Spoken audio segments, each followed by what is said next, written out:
Aujourd'hui, je vais t'apprendre comment déjouer tous les cheat tests des femmes et les faire te chasser. Donc reste bien jusqu'à la fin, écoute bien attentivement, ça va être puissant. Un homme qui comprend les cheat tests des femmes est un homme qui ne se fait plus jamais ghoster. Tu ne perds pas les filles parce que t'es pas assez beau, mais par soumission inconsciente. Si tu regardes cette vidéo, il y a deux possibilités. Premièrement, t'as déjà eu un numéro, un rendez-vous, et elle a disparu. Deuxièmement, tu veux passer un cap de maîtrise dans le game. Tu veux passer des 7 sur 10 aux 9 sur 10 et plus. Dans les deux cas, tu as un problème au niveau des cheat tests. Et laisse-moi te dire un truc. Les femmes testent tout le monde. Pas parce qu'elles sont mauvaises, mais parce que leur cerveau cherche un vrai homme. Un homme confiant. Un homme solide. Premièrement, le mindset de base pour ne jamais te faire dominer. Tu ne peux pas passer les cheat tests d'une femme si tu es dans un état d'esprit de rareté, de peur. Donc l'objectif, ça va être de construire ton mindset d'abondance. Tu dois croire que tu es au moins à son niveau, voire au-dessus. Si tu penses qu'elle est trop bien pour toi,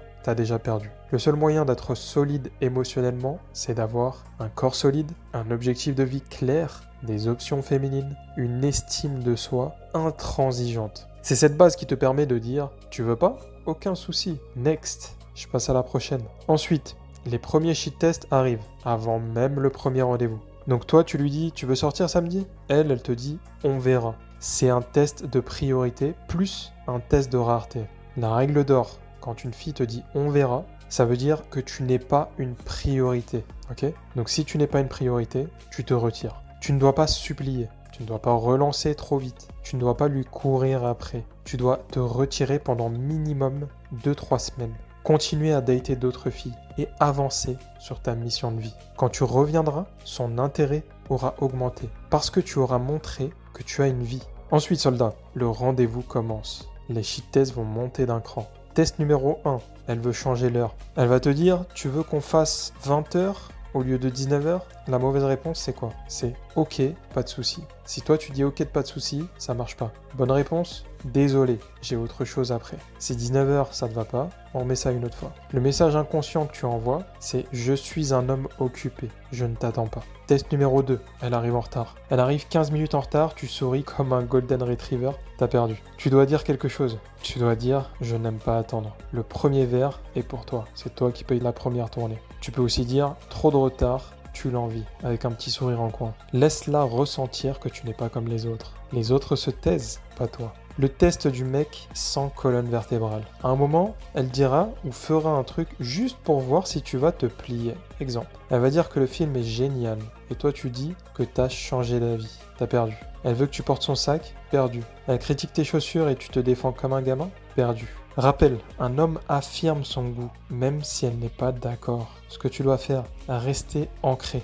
Troller en retour, ne pas te défendre. Donc elle te dit tu l'as eu où cette chemise? Sérieux, elle est pas ouf. Toi, tu peux lui répondre je l'ai cousue spécialement pour toi. T'aimes pas? Parfait, je la remettrai au second date. Tu dois totalement assumer. Le test du silence et du retrait émotionnel. À un moment, elle va se taire, moins parler, se montrer distante après le date. Le mec moyen, lambda, il va sauter sur son téléphone, il va écrire un pavé, il va se justifier, paniquer, demander « Qu'est-ce que je fais ?» Tu viens de perdre 100% de son respect. Toi, qu'est-ce que tu dois faire? Tu laisses le vide, tu poursuis ta vie, tu laisses le mystère s'installer.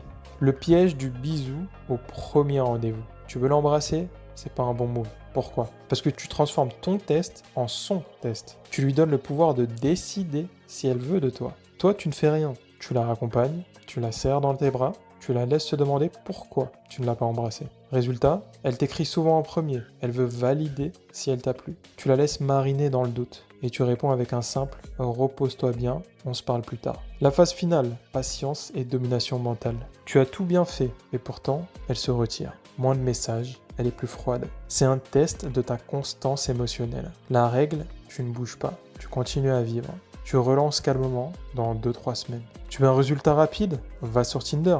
Tu veux une fille de qualité? Apprends à patienter. Pour conclure, soldat, le résumé des 10 lois pour passer tous les cheat tests. Premièrement, travaille ton mindset d'abondance. Deuxièmement, n'essaie jamais d'impressionner. Troisièmement, dis ce que tu penses, même si elle n'est pas d'accord. Quatrièmement, n'ajuste jamais l'heure du rendez-vous. Cinquièmement, si elle est en retard, fais-lui remarquer. Sixièmement, ne porte jamais son sac, sauf si tu veux être vu comme son petit frère. Septièmement, troll-la avec calme, d'accord? Dès qu'elle t'attaque, tu la trolls. Ne panique pas en cas de silence ou de retrait. Ne tente pas le bisou au premier rendez-vous. Et dixièmement, reste patient. Tu n'attends pas, tu avances. Si cette masterclass t'a retourné le cerveau, like, commente, partage à tes potes, à tes frères de galère et surtout, n'oublie jamais, le respect d'une femme se gagne dans le silence, pas dans la soumission. Si tu veux aller plus loin, tu cliques sur le lien dans la bio, tu auras un appel gratuit avec moi et on verra ensemble sur quoi je peux t'aider. Force et honneur, Speed Wins.